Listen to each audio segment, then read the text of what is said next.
Alexander Wilson sat on the edge of his bed, the eviction notice crumpled in his fist as baby Leo's cries echoed through the small Boston apartment. The formula canister was empty again. 6 years of building a life from nothing, and now it was crumbling beneath his fingertips. Rain tapped against the window.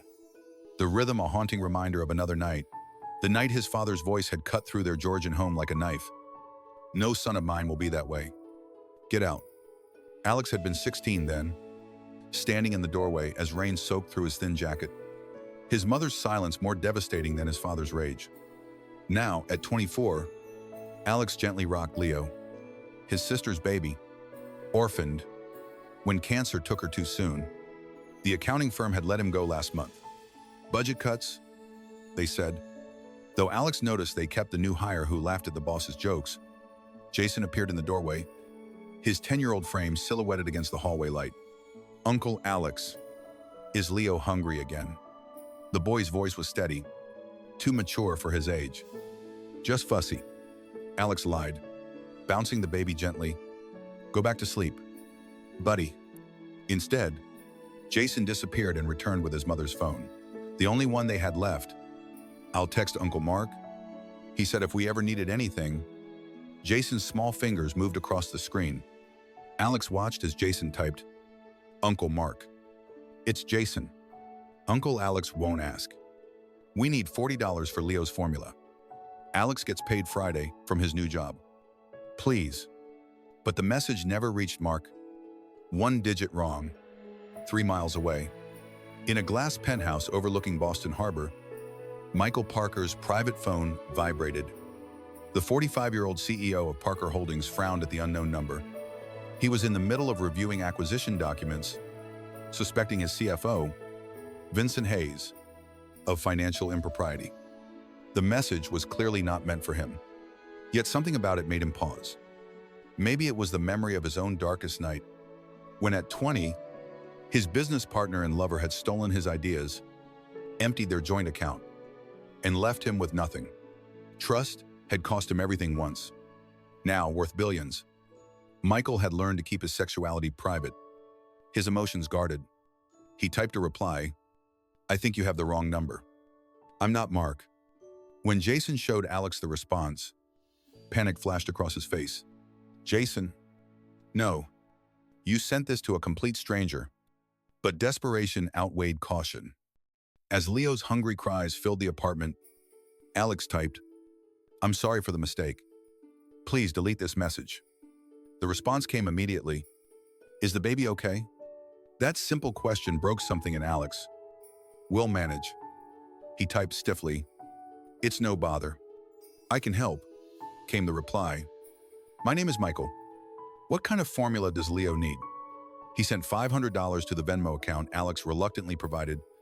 When the notification appeared on Alex's phone, tears welled in his eyes. Thank you, Michael, he typed. I don't know what to say. You're welcome, Alex. Michael replied, take care of Leo. Alex froze. He had never mentioned his own name. What would you do if a stranger on the other end of a wrong number knew your name? Subscribe to Heart Stories for more tales that remind us that sometimes the most profound connections begin with the smallest mistakes. Alex stared at his phone in the darkness. Leo finally asleep in his bassinet. The words glowed on the screen.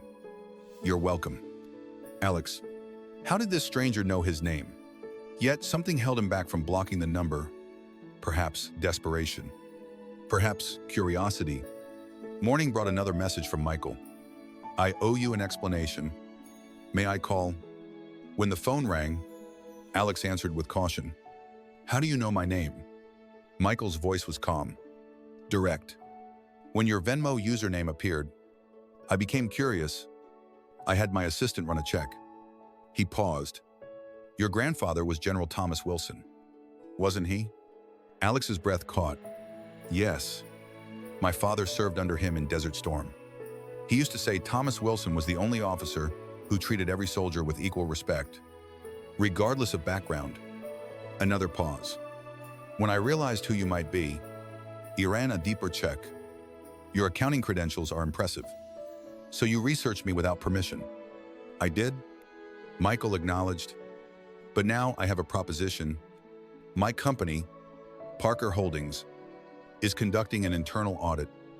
I need someone with no connections to my current finance department. Why me? I know you were let go from Morrison Blaine despite excellent performance reviews.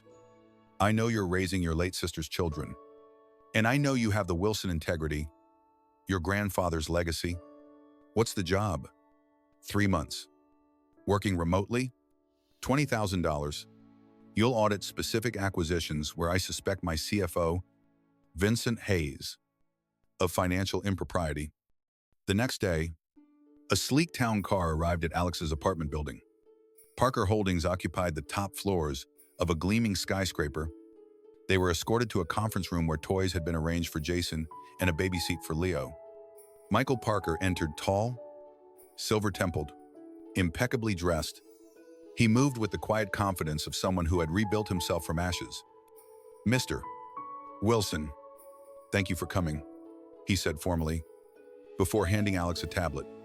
"These are the Austin Tech acquisition files. Tell me what you see." Alex studied the spreadsheets. Within minutes, he spotted it. A pattern of funds being redirected, disguised as integration costs. "This here," he pointed, "it's coded as operational expenses, but it should be capital expenditure. It's buried in the budget." Something flickered in Michael's eyes. Respect. Perhaps relief. Before Alex could respond, the door opened without a knock. A man entered, sleek, polished, with a smile that didn't reach his cold eyes. "Vincent," Michael said evenly, "this is Alexander Wilson. He'll be conducting a third-party audit on the Austin acquisition." Vincent Hayes looked Alex up and down, his lip curling slightly when he noticed the rainbow bracelet Jason had made Alex. "An audit? With what credentials?" "Mr. Wilson comes highly recommended," Michael replied smoothly. Vincent's smile tightened. "Well, I'm sure he'll find everything in perfect order."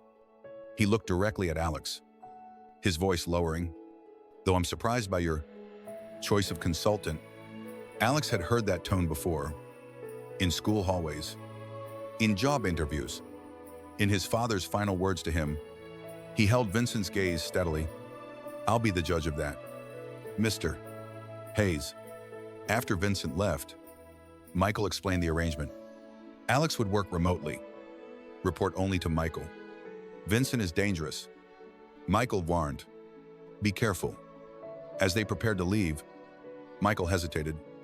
"One more thing. Mr.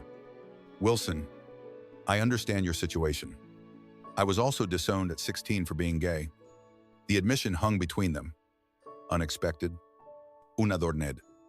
"The difference is, I had my grandfather. You have only yourself and these children. In life, we often stand at crossroads where suspicion battles with hope.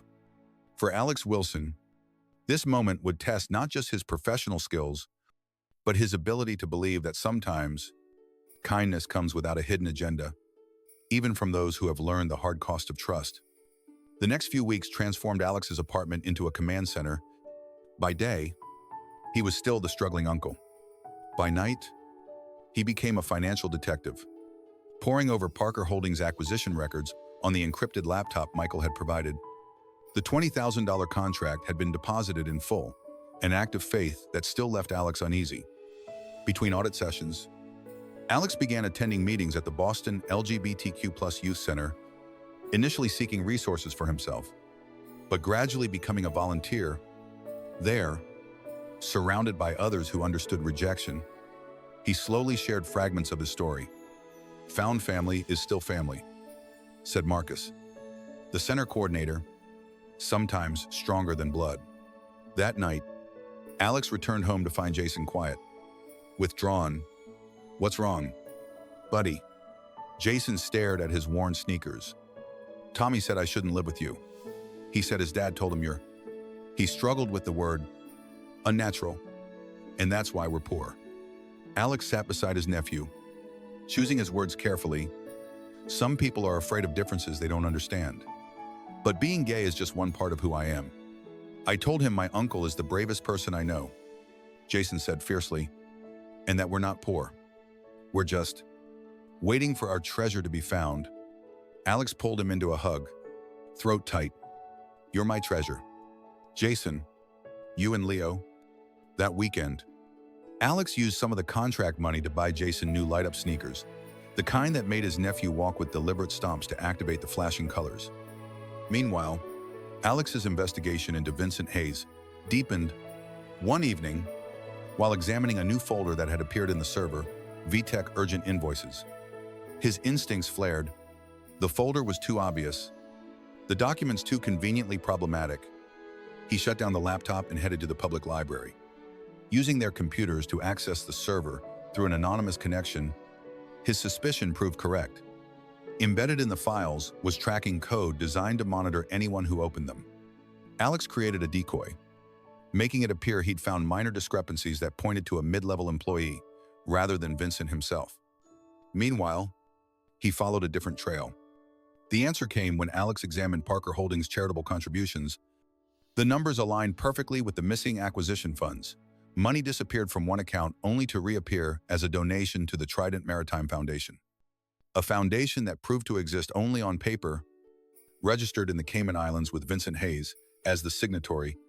As Alex gathered evidence, his phone buzzed with a text from Michael. Need to meet. Not at office. Diner on 5th Street. Tomorrow, 9 a.m. That night, as Alex prepared his findings, he discovered something even more disturbing. A pattern of employees who had been terminated shortly after Vincent learned they were LGBTQ+. Always for performance issues. Always with proper documentation. But the timeline was unmistakable. The final piece clicked when Alex cross-referenced employee lists with the Austin acquisition. Mark Wilson, his uncle, Jason's father's brother, was now working under Vincent in the newly acquired division. The uncle who had stopped returning calls after learning Alex was gay. Alex sat back, the weight of his discovery heavy on his shoulders. This wasn't just about financial fraud anymore, it was personal.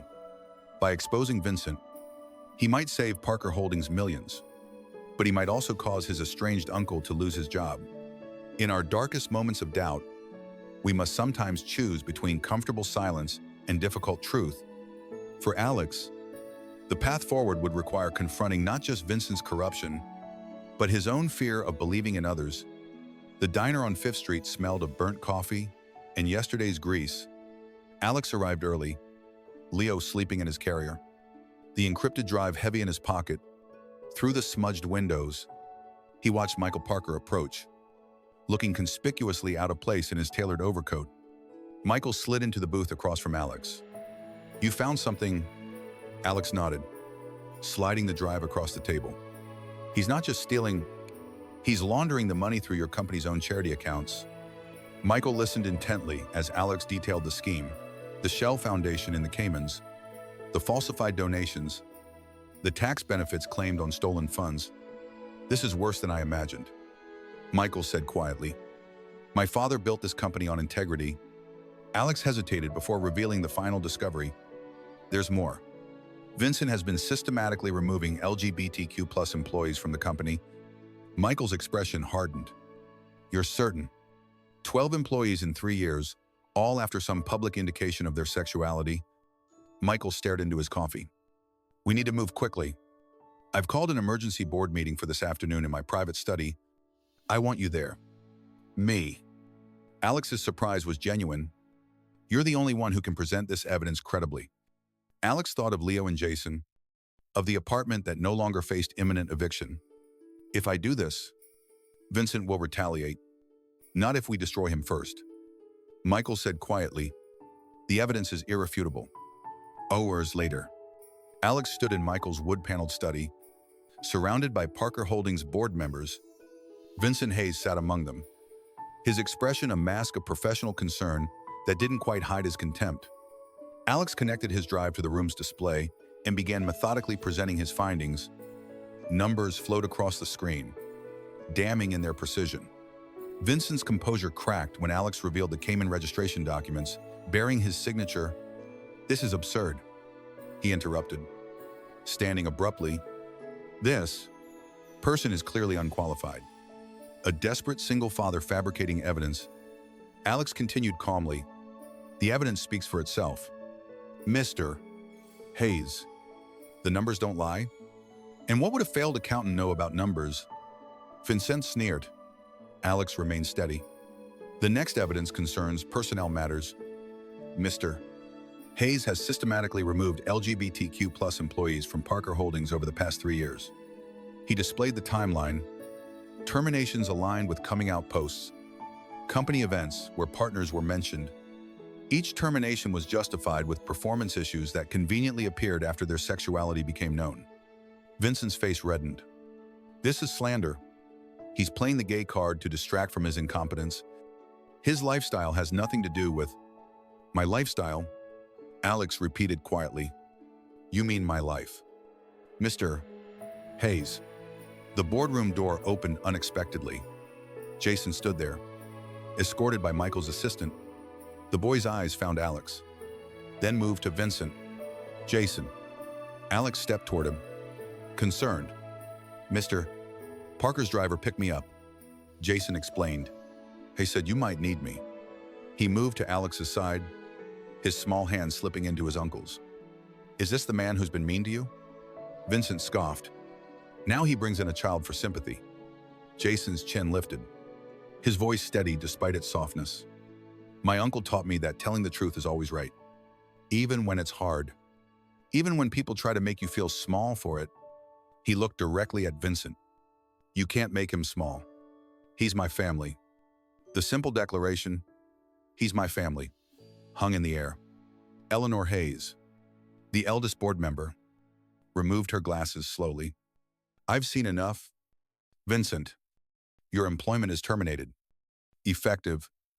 Immediately. Vincent stood, pointing at Alex, voice shaking with rage. You've made a mistake. All of you. This isn't over. As security led Vincent away, the boardroom fell silent. Then Eleanor spoke again. Mr. Wilson, I served on a charity board with your grandfather. He was a man of profound integrity. He would be proud of you today. Later, as they prepared to leave, Michael approached. Your Uncle Mark will be fine. In fact, I've recommended him for a leadership position in Austin. Alex studied Michael's face, searching for hidden motives and finding only tired sincerity. Why did you really choose me for this? Michael's gaze shifted to Jason and Leo. Because I recognize something in you that I've spent a lifetime looking for. Someone who wouldn't be bought. Someone who understood that family isn't about blood, but about who stands beside you when the world turns away. In that moment, Alex realized that sometimes the people we're most afraid to trust are the ones who understand our wounds because they bear the same scars. 1 month transformed Alex Wilson's life more profoundly than the previous 8 years combined. The cramped apartment was exchanged for a sun-filled condo near Boston Common. The eviction notices and empty formula canisters were replaced by stability, a word Alex had almost forgotten how to believe in. His new office at Parker Holdings bore a simple nameplate, Alexander Wilson, Director of Internal Audit and Risk Management. The position came with authority to reshape company policy, beginning with a comprehensive anti-discrimination framework that protected employees regardless of sexuality, gender identity, or background. The first major initiative Alex launched was Second Chances, a foundation providing educational scholarships, housing assistance, and mentorship to LGBTQ+ youth rejected by their families.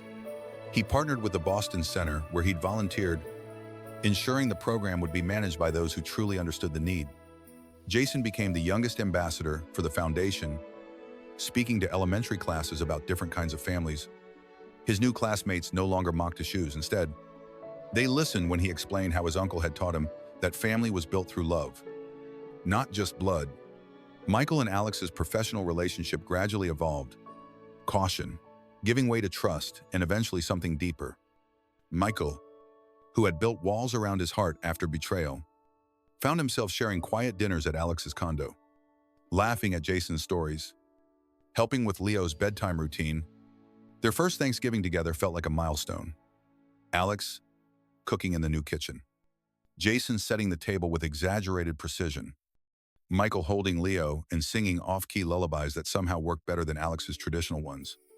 They created new traditions, unburdened by the shadows of families who had chosen judgment over acceptance. The day after Thanksgiving brought an unexpected email from Alex's mother, the first contact in 8 years. She had seen him on a local news segment about the foundation. Her message was brief, tentative. "You look well. Your father and I are separated now. I've been thinking about you, about us, about mistakes." Alex showed the message to Michael that evening. "I don't know if I'm ready to respond." Michael's hand found his. Forgiveness isn't something you owe anyone. It's a gift you give yourself when you're ready, not before. The following week, Michael presented Alex with a silver frame. Inside wasn't a photograph, but a printed screenshot of Jason's original misdirected text message. Beneath it, Michael had added an inscription. "Sometimes the wrong number leads to the right people." The next summer, Alex led Parker Holdings' first corporate presence at Boston Pride. Jason rode on Alex's shoulders, waving to the crowds. Leo, now walking, toddled between Alex and Michael, tiny fingers gripping their hands. On the sidelines, an older woman watched, hesitant, gray-streaked hair, framing a face that resembled Alex's own. She didn't approach, but their eyes met across the distance. A silent acknowledgement, perhaps the beginning of a bridge across 8 years of absence. That night, as fireworks illuminated Boston Harbor, Alex stood with his family, the one he had found, the one he had built, the one that had chosen him even when blood relations had turned away. The journey from that rainy night when his father closed the door had been long and often painful, but it had led here, to belonging, to purpose, to love unconditional in its acceptance. Have you ever found family in unexpected places? Sometimes our greatest wounds lead us to our deepest healing, and those who understand our pain become the foundation for our future. Share your stories of found family in the comments below. And subscribe to Heart Stories for more tales that remind us that love isn't just about who shares our blood. It's about who shares our journey